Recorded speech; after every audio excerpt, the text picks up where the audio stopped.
A porta fechou. Sentei na cama, as mãos nos bolsos. Ele foi chegando muito perto, o volume esticando a calça, bem perto do meu rosto. O cheiro, cigarro, suor, bosta de cavalo. Ele enfiou a mão pela gola da minha camisa, deslizou os dedos, beliscou o mamilo. Estremeci. Gozo, nojo ou medo, não saberia. Os olhos dele se contraíram. Tirei a roupa.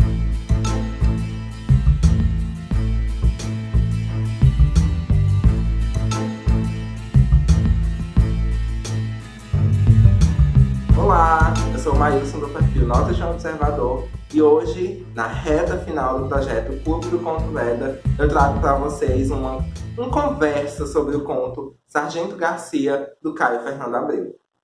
Antes que a gente comece a nossa análise, é bom lembrar, curtir, compartilhar, comentar, se inscrever no canal, interagir, deixar as opiniões de vocês e fazer com que a gente converse um pouco aqui no campo dos comentários sobre as opiniões de vocês e as nossas a partir da leitura do conto, tá?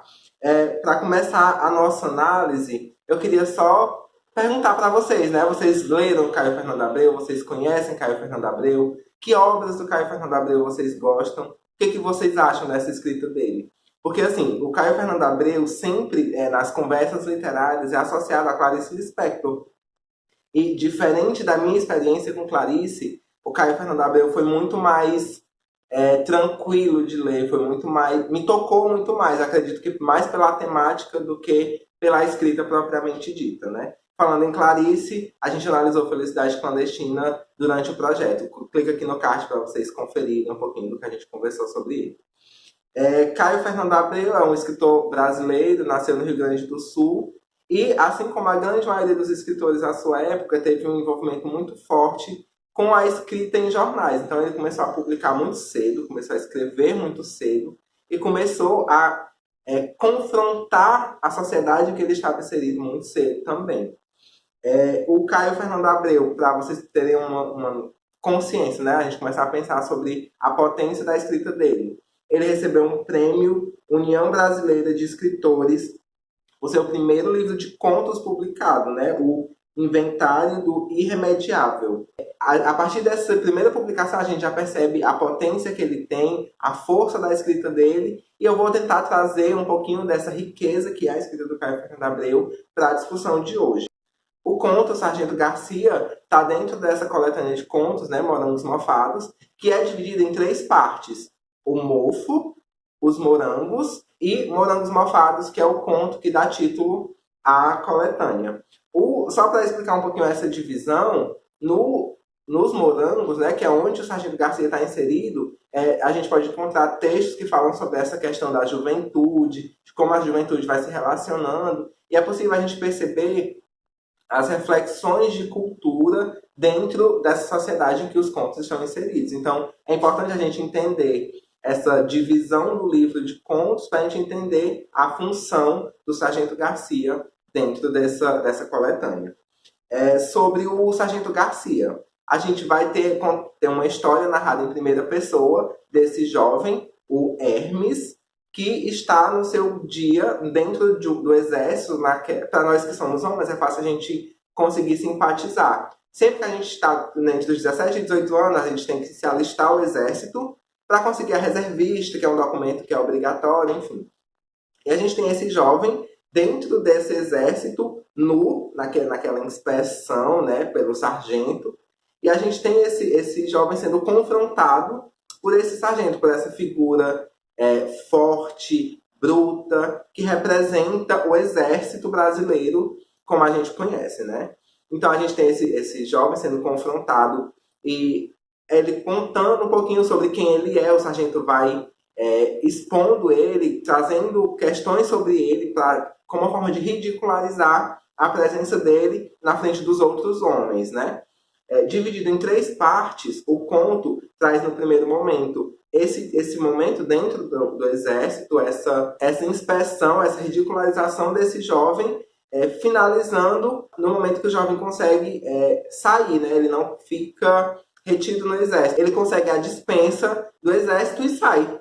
Então, a partir do momento em que, depois que ele é ridicularizado, humilhado, confrontado, ele consegue essa dispensa e sai. No segundo momento, nós temos esse sargento Garcia, né, que a gente já é apresentado a ele, oferecendo uma carona ao jovem, que está ali entre os 17 e 18 anos, a gente não tem certeza, e eles começam a conversar. E é interessante que tem um momento que o sargento pergunta: você sentiu medo de mim? E como uma forma de se mostrar durão, né, tentar não mostrar frágil diante daquela figura de autoridade, o jovem diz que não. E a gente tem essa conversa muito, muito cheia de duplo sentido, muito erótica, até que o sargento, num ato de controle, coloca a mão na perna do Hermes e começa a seduzi-lo. E convida ele para ir para um outro lugar. Lugar esse que a gente vai ter acesso na terceira parte, quando a gente tem esses dois personagens chegando na pensão de uma pessoa transexual, a Isadora, onde ela aluga um quarto para que os dois rapazes, né, o Sargento Garcia e o Hermes, tenham o seu momento de intimidade. A partir daí, a gente tem esses 3 momentos, né, essa evolução num dia do personagem, e a gente vai tendo reflexões filosóficas, questões sociais entrando em discussão, erotismo à flor da pele, como vocês puderam ver na epígrafe, sendo desenvolvidas pelo Caio. Como eu já apresentei aqui, nós temos muitas questões a ser desenvolvidas, né? Inclusive, existem muitos trabalhos científicos abordando essa obra sobre vários vieses diferentes. Para nossa análise, eu vou abordar os 2 principais, que são os que mais me chamaram a atenção, que é a questão da contracultura dentro desse conto e os ritos de passagem, né? A ideia do rito de passagem aplicada a esse conto.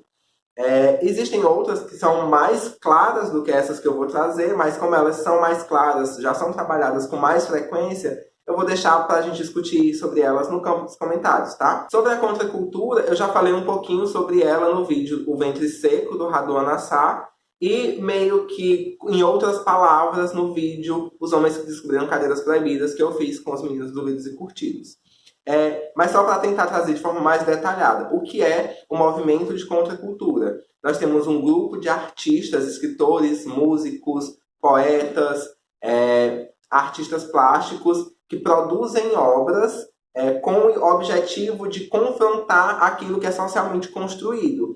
Então, nós temos Caio Fernando Abreu escrevendo na década de 70, dentro de um regime ditatorial brasileiro, escrevendo sobre temáticas que eram socialmente pouco comentadas ou abominadas dentro dessa sociedade, né? Então, os principais pontos de contracultura que a gente pode observar dentro do Sargento Garcia, e o mais forte deles, inicialmente, é a relação homoerótica, e aqui eu uso homoerótica e não homoafetiva, porque nós temos uma relação pautada no sexo, no erotismo. É interessante a gente entender que nós temos aqui 2 personagens que estão num ato sexual apenas pelo prazer no sexo, não necessariamente pelo afeto, pelo contato, pela paixão. São 2 pessoas movidas pela vontade de sexo, pelo sexo em si. Então, nós temos como movimento de contracultura o homoerotismo, que é muito forte, que é muito presente nessa obra, e o homoerotismo praticado por uma pessoa envolvida com o exército brasileiro. Então, nós temos um regime ditatorial implantado, onde o exército seria a figura maior dentro dessa sociedade, e nós temos na literatura um sargento, que é uma patente relativamente alta dentro dessa hierarquia do exército, se envolvendo com um jovem menor de idade. Então a gente tem o homoerotismo, a relação de patente alta, né, de uma pessoa do exército com um jovem, o que pode ser considerado um pouco de pedofilia, dependendo de como você lê essas questões, né, já que ele tinha 17, quase 18 anos. E nós temos a presença significativa de uma personagem transexual. Nós temos uma personagem transexual que é relevante para demarcar a postura homoerótica desse sargento diante do personagem Hermes, que é esse jovem. Então, é muito interessante quando a gente percebe que, apesar de ter sido escrito na década de 70, é um texto que se torna muito atual. Porque, hoje em dia, todos esses elementos ainda são preteridos na sociedade. se a gente vê jovens transexuais vistas como prostitutas. Então, se nós temos uma personagem transexual no conto, ela não é uma personagem, apesar da importância dela no conto, ela é a dona de um bordel.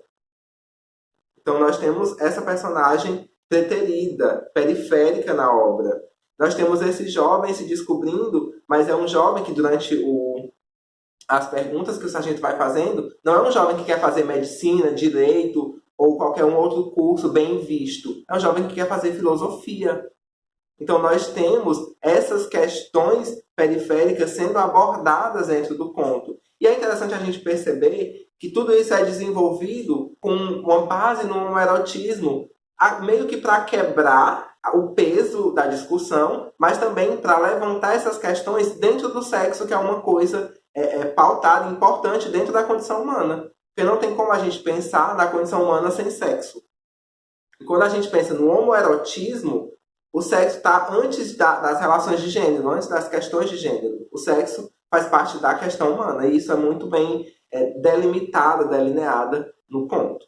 Só para finalizar um pouquinho essa questão da contracultura, eu queria só enfatizar duas questões.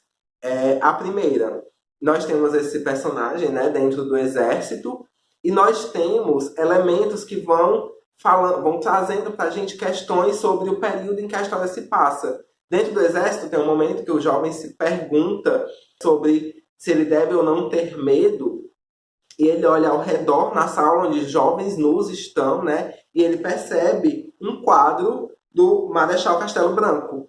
Então só aí faz com que a gente perceba em que sociedade a gente está falando. A gente consegue localizar temporalmente o conto, apesar dele ser atemporal em algumas questões. Sobre o segundo ponto, agora numa perspectiva mais teórica, a gente tem a ideia do rito de passagem. Quando a gente fala de rito de passagem, só para exemplificar, essa teoria foi surgida ou pensada de forma mais detalhada em 1909 por Arnaud Van Genet. Ele começa a pensar questões do cotidiano, situações culturais e socio-históricas que vão sendo construídas como elementos de transição. São situações que funcionam como ponto de partida para uma nova etapa da vida, que é o que ele vai chamar de rito de passagem. É tanto que, para exemplificar, estudiosos que vieram depois dele, como o Mircea Eliade, ele vai trazer ideias como a crisma, por exemplo. A crisma é um rito de passagem religioso que vai lhe deixar um pouco mais próximo de Deus, né, digamos assim. Então nós temos o casamento, que é um rito que vai tirar você do aspecto da questão do solteiro para o casado. E nós temos outras questões que vão trazendo essa ideia da transição de uma fase da vida para outra. Então, quando eu penso no rito de passagem ou nos ritos de passagem, dentro desse conto, eu observo esse jovem virgem de 17 anos que, num ato de tentativa de mostrar que é seguro, se vê envolvido homoeroticamente com uma pessoa mais velha que ele, nos seus 33 anos, como uma forma de provar algo. E a gente vê logo no fim do conto, depois do ato sexual consumado, ele se vê diferente. Ele se vê com é como se ele olhasse para o mundo e dissesse: agora sim eu pertenço ao mundo. Agora sim as coisas são possíveis para mim.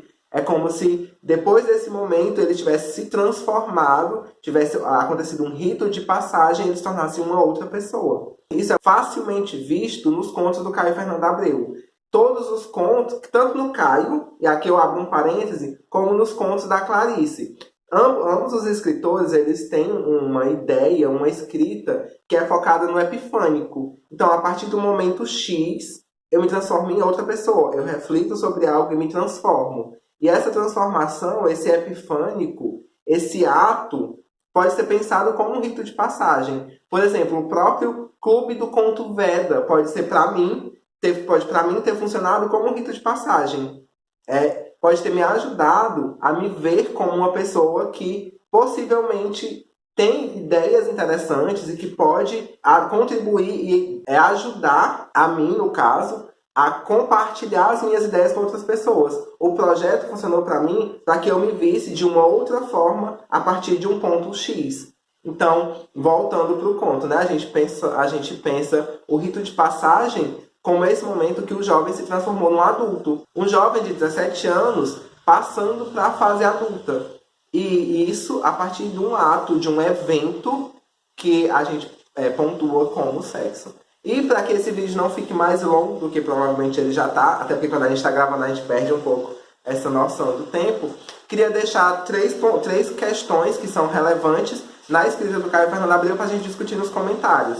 Gente, a gente já está encerrando o vídeo, porque como começou a chover, talvez vocês escutem algum ruído externo, mas o vídeo está acabando, tá? Só para deixar pra gente pontuar 3 coisas que a gente pode interagir nos comentários, porque não vai dar tempo no vídeo. A primeira delas é como que o Caio Fernando Abreu traz os animais para representar as sensações. Então tem momentos que ele traz animais como mosca, falcão, leão, e cada animal vai representar uma situação e uma representação de sensação para o personagem. Uma outra questão é a questão do léxico, da estrutura sintática que o Caio Fernando usa, que é diferente. Chega a causar um estranhamento, não tanto quanto o Guimarães Rosa, mas tem um estranhamento sim. Ele tem estruturas muito próprias, né, que trazem significações diferentes para a leitura do texto. E a última é a própria questão do erotismo, que eu não trabalhei de forma direta, mas que a gente pode aprofundar nos comentários. Acho que é isso. Espero que vocês tenham gostado. Não esqueçam de curtir, comentar, compartilhar, se inscrever no canal. E amanhã a gente volta, tá? Até logo. Tchau.